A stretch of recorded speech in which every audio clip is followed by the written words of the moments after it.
Okay, today we're going to talk about relative or local minimum and maximum points, which we often call in general extrema.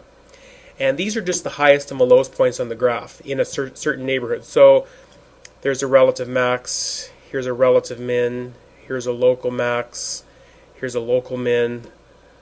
In this neighborhood, a relative high point, a relative low point. Okay? We define relative extrema on an open interval. And what I mean by that is if I were to randomly choose a particular neighborhood, let's say right there, and I was going to look for the local minimum, I'm looking for the place where the smallest y value is. Well, that's obviously right here, okay? So intuitively, I think we all see that, yeah, sure, that's a relative minimum, okay? There would be no relative maximum because we would not count this point because relative minimums and maximums are defined on an open interval. So this point wouldn't be counted, okay? And the point really, really close to that would be just that, very, very close, but wouldn't be an exact point. So on this interval where my rectangle is, there would be no relative max, there would just be a relative min, okay? But intuitively, you just need to think of it as in a certain neighborhood of the graph, excluding the points on the end, so within some open interval, it's the highest or lowest point on the graph. Now if you take a look at this, what do all of these points have in common? Well, relative mins and maxes all occur at locations where the derivative is either 0, or, now I've got a cusp here, or where the derivative is undefined. Okay, that's going to be a really important point in terms of how we determine where our extrema are. They occur where the derivative is 0 or undefined. Okay. However, you'll notice that we've also got a point right here where the derivative is 0, but this point is not a relative minimum or maximum. So it's not enough just to say that relative mins and maxes occur when the derivative is 0 or undefined. We have to look a little bit further.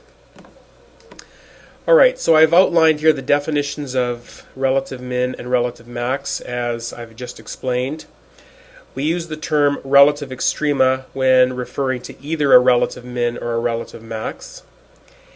And theorem, just to summarize, is that if a function has a relative extrema, minimum or maximum at x equals a, then it will occur at a location where the derivative is 0 or undefined, which, remember, is a critical point. In other words, all relative maximums and minimums must occur at a critical point. However, not all critical points are locations of where relative extrema will occur, such as this point right here. Okay, derivative is 0, but there is no relative extrema. So the natural follow-up question is, okay, so you're telling me that relative mins and maxes occur at critical points, but how do I decide whether a critical point is a relative min or max? Okay, so this is our central question. Alright, so we have two basic ways of determining this. You'll remember when we were looking at how we decide if a function is increasing or decreasing, we determine that by looking at the sign of the first derivative. Okay, so I've got a situation set up here. I've got three critical points. Okay, again, places where the derivative is 0 or undefined. And I know that on either side of my critical points, I have the derivative being negative or positive. Okay, now you'll remember that when the derivative is negative, the original graph is decreasing. And when the derivative is positive, the original graph is increasing. Okay? And in these two sections, they're both negative. Well, if you think about it, if a graph is decreasing and then it's increasing, there must have been, right here, a low point. This would be the location of a relative minimum.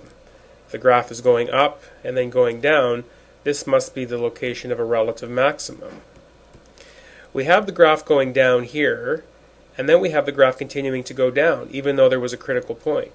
So the derivative might have been 0 there, for example. Okay. Well, at this critical point, there is neither a relative max or a relative min. Okay. So this is one major way of determining whether a critical point is a relative min or max, and we call this the first derivative test. And it says that if the first derivative changes from positive to negative, as it did right here, then we're talking about our critical point being a relative max. If your derivative changes from negative to positive, then you're dealing with a relative min. Okay, let's apply that idea to the following example. I've got before me a basic function that I know about. I know that this is a parabola opening up, and I know, because I know the shape, I know that it has one extrema point. Alright, so we have to first of all find our critical points, okay, which is where the derivative is 0 or undefined. So we've got a derivative as follows. The critical point is when the derivative is 0 or undefined. Well, this derivative will only equal 0. The derivative will never be undefined. So therefore, at x equals 1. This is my critical point. This is a point where the derivative is 0 and where a relative min might occur. So to decide if this critical point actually is a relative min, I'm going to apply the first derivative test, which means I am going to look on either side of x equals 1 to see whether the first derivative changes sign. So I'm going to look at the sign of the first derivative. I'm going to look at the effect of that on the original function. And let's take a number less than 1 and plug it into the derivative.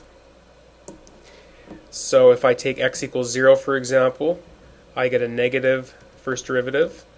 If I take a number more than 1, like 2, I get a positive first derivative, which means that my original graph was decreasing and then increasing. Okay? I have a change in the sign of the first derivative, okay, from negative to positive, which tells me that x equals 1 is the location of a relative minimum, and I always have to explain why, because the first derivative changed from negative to positive. Okay.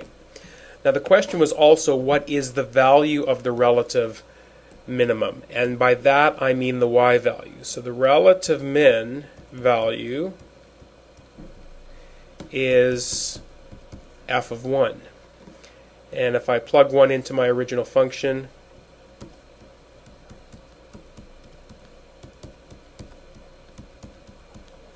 I get 3. Okay? So in other words, this graph has a minimum value of 3 when x is equal to 1. So what you've basically just calculated here is the vertex of the parabola.